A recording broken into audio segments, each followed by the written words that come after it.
간섭하고 싶은 마음이 들 때마다 이렇게 생각하세요. 지금 내가 하려는 말이 정말 도움이 될까? 상대방은 이 말을 들으면 어떤 기분일까? 한 번만 더 생각하면 많은 갈등을 피할 수 있습니다. 이정희 씨는 그 사건 이후 마음가짐을 완전히 바꾸셨습니다. 며느리에게 아이 이야기는 절대 꺼내지 않기로 하셨죠. 대신 며느리의 건강과 행복에만 관심을 보이셨습니다. 오늘 힘들었지? 푹 쉬어 같은 따뜻한 말만 건네셨어요. 돈 문제도 마찬가지입니다. 자녀 부부가 돈을 어떻게 쓰는지, 얼마나 버는지 함부로 묻지 마세요. 요즘 생활비는 충분하니 정도면 충분합니다. 구체적인 금액이나 지출 내역까지 알 필요는 없습니다. 중요한 건 자녀도 이제 어른이라는 사실을 인정하는 것입니다. 그들만의 생활 방식과 계획이 있습니다. 부모의 역할은 그들을 믿고 지켜보는 것입니다. 또 다른 간섭의 예로 부부싸움에 끼어드는 것도 절대 금물입니다. 자녀가 배우자에 대해 푸념할 때 그래, 내 말이 맞지 라며 편들면 안 됩니다. 부부는 싸우고 나면 금세 화해하거든요.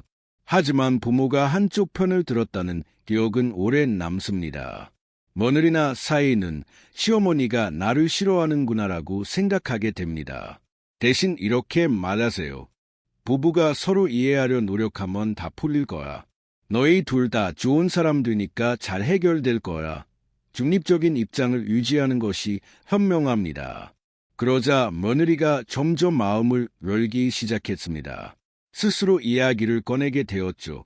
어머니, 사실 저희 병원 치료를 받고 있어요. 조금 더 시간이 필요할 것 같아요. 이정희 씨는 그제야 며느리가 혼자 얼마나 힘들었는지 알게 되셨습니다. 그동안 혼자 힘들었구나. 미안해라며 진심으로 사과하셨죠. 이제는 며느리가 먼저 이런저런 이야기를 들려준다고 합니다. 어머니, 오늘 병원에서 희망적인 소식을 들었어요. 어머니가 재촉하지 않으셔서 마음이 편해요. 이런 말들이죠. 여러분, 이게 바로 기다림의 힘입니다. 재촉하지 않고 기다려주니 오히려 더 가까워진 것입니다. 신뢰는 이렇게 만들어집니다. 자, 이제 세 번째이자 마지막으로 절대 해서는 안 되는 행동을 말씀드리겠습니다. 이건 정말 심각한 문제를 일으킬 수 있는 행동입니다. 바로 자녀 앞에서 배우자를 비난하거나 무시하는 것입니다. 71세 최은경 씨의 이야기를 들려드리겠습니다. 최은경 씨는 큰딸, 사위, 그리고 수녀와 함께 살고 계셨습니다. 사위는 조용하고 내성적인 성격이었죠. 반면 최은경 씨는 활발하고 말이 많은 분이셨습니다. 처음에는 사위를 좋아하셨어요. 우리 딸을 잘 챙겨주고 착하다 라고 말씀하셨죠. 하지만 함께 살다 보니 불만이 생기기 시작했습니다. 사위가 집에 와서 말이 적다는 게 첫 번째 불만이었습니다. 인사도 대충하고 방으로 들어가 버려. 가족들과 대화도 안 하려고 해 라는 생각이 들었다고 합니다. 그러던 어느 날 딸과 이야기하다가 이렇게 말씀하셨어요.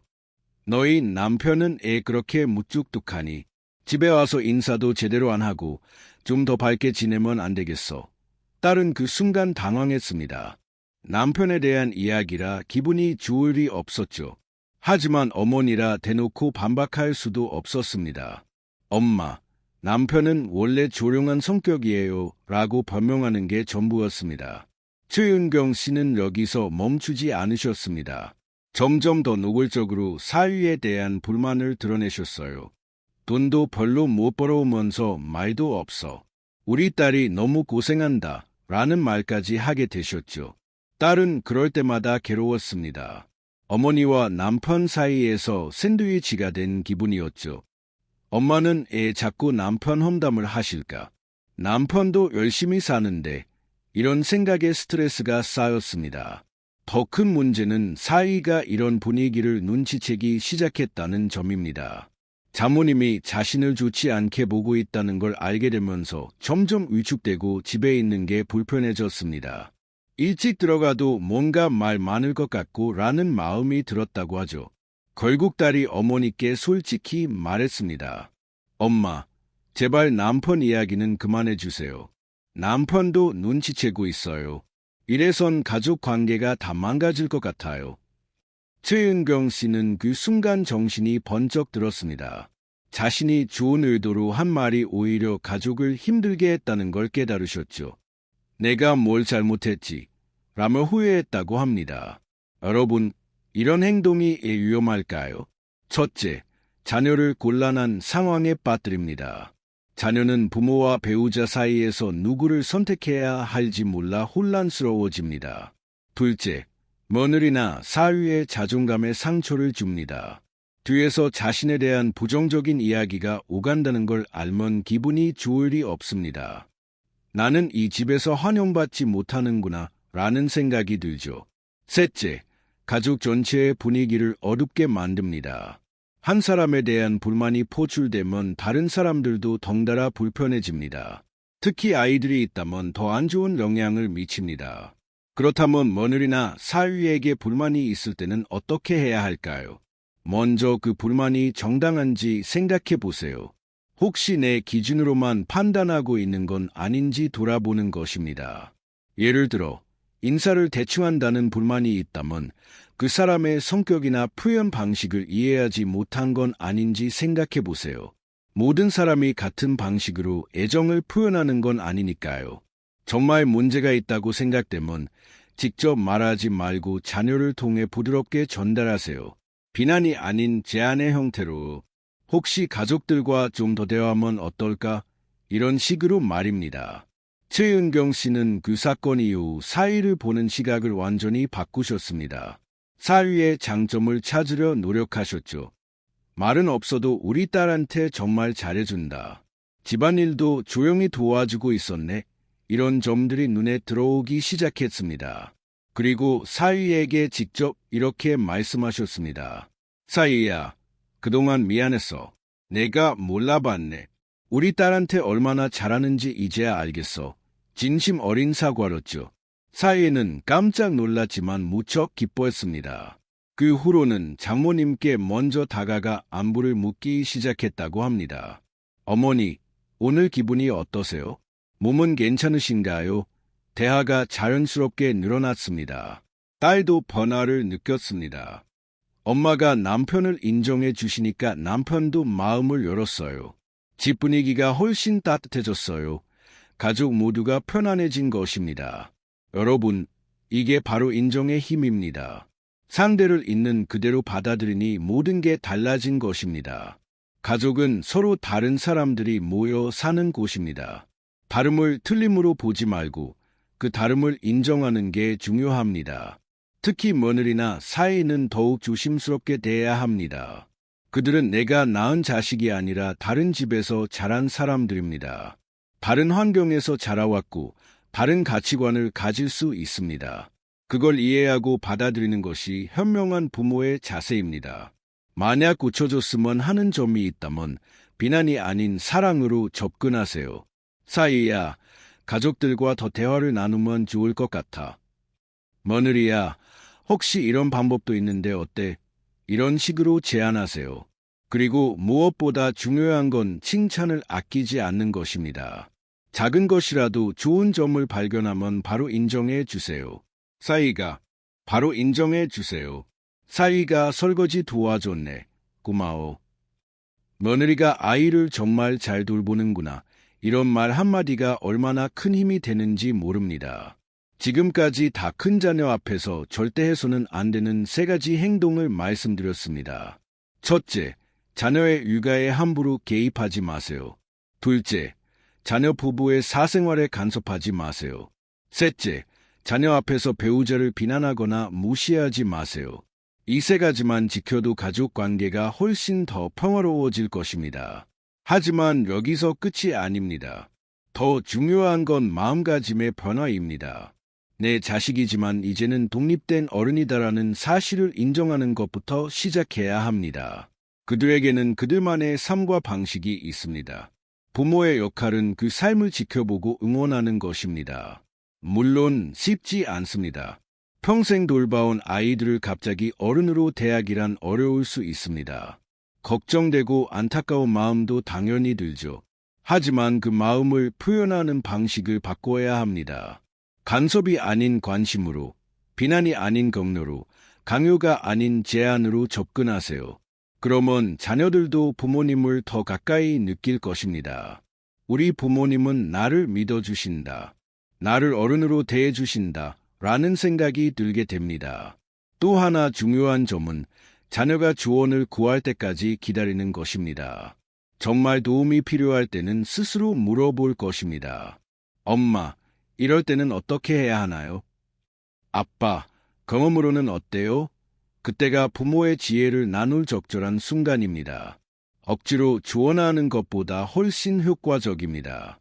그들이 원할 때 주는 조언은 감사히 받아들여집니다. 마지막으로 꼭 기억해 주세요. 현명한 부모는 자녀를 소유물로 여기지 않습니다. 자녀는 부모를 통해 세상에 나온 독립된 인격체입니다. 그들의 행복이 곧 부모의 행복입니다. 그들이 자신만의 방식으로 행복하게 살아간다면 그걸로 부모 역할은 성공한 것입니다. 굳이 부모의 기준에 맞춰 살 필요는 없습니다. 그들의 선택을 믿고 응원하는 것이 진정한 사랑입니다. 그런데 여러분, 이런 생각이 드실 수도 있죠. 그럼 부모는 그냥 가만히 있어야 하나? 자식이 힘들어해도 아무것도 안 하고 지켜만 봐야 하나? 물론 아닙니다. 부모로서 할 수 있는 일은 많습니다. 다만 그 방식을 바꾸면 됩니다. 간섭이 아닌 다른 방식으로 사랑을 표현하는 것입니다. 65세 김미영 씨의 이야기를 들려드리겠습니다. 김미영 씨는 딸이 육아로 힘들어하는 모습을 보며 마음이 아프셨습니다. 예전 같으면 이렇게 해라, 저렇게 해라 라고 나섰겠지만 이제는 다르게 접근하셨죠.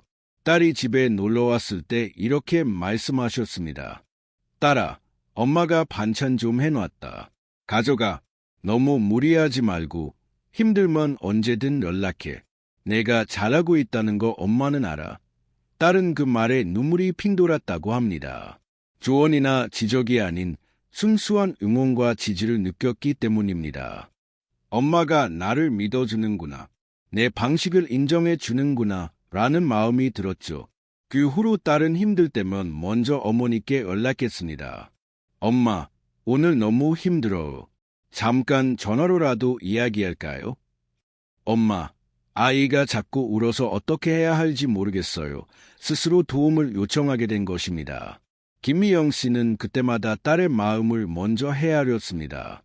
정말 고생 많구나. 엄마도 너 키울 때 그랬어. 힘들어도 너는 정말 잘하고 있어. 여기서 시작하셨죠. 그 다음에야 조심스럽게 조언을 건넸습니다. 혹시 도움이 될까 해서 하는 말인데 엄마 경험으로는 이런 방법도 있더라. 강요가 아닌 제안의 형태로. 딸은 그런 어머니께 정말 감사했다고 합니다. 엄마가 저를 진짜 어른으로 대해주시는 느낌이에요. 조언해 주실 때도 제가 선택할 수 있게 해줘서 고마워요. 여러분, 이게 현명한 부모의 사랑법입니다. 기다려주고, 믿어주고, 필요할 때 옆에 있어 주는 것, 이것이 성인이 된 자녀들이 진정 원하는 부모의 모습입니다. 이런 변화가 하루아침에 이루어지는 건 아닙니다. 오랫동안 간섭하고 걱정했던 습관을 바꾸는 건 쉽지 않죠. 처음에는 참기 어려울 수 있습니다. 하지만 조금씩 연습해 보세요. 자녀와 대화할 때 한 번 더 생각하는 것입니다. 지금 내가 하려는 말이 도움이 될까? 간섭이 될까? 이 말을 들은 상대방은 어떤 기분일까? 그리고 자녀들의 반응을 잘 관찰하세요. 말을 참았을 때와 했을 때 어떤 차이가 있는지 말입니다. 분명히 참았을 때 분위기가 더 좋아지는 걸 느끼실 겁니다. 또 하나 팁을 드리자면 자녀와의 대화에서 질문보다는 이야기를 들어주는 데 집중하세요. 요즘 어떻게 지내니? 라고 묻기보다 최근에 바빠 보이던데 괜찮아? 라고 관심을 표현하는 것입니다. 그리고 그들이 이야기할 때는 끝까지 들어주세요. 중간에 조언하거나 판단하지 말고 그냥 들어주는 겁니다. 아, 그랬구나. 힘들었겠다. 그런 일이 있었어. 어떤 기분이었을까? 이런 반응이면 충분합니다. 자녀들은 부모가 자신의 이야기를 끝까지 들어줄 때 큰 위로를 받습니다. 우리 부모님은 나를 이해해 주신다.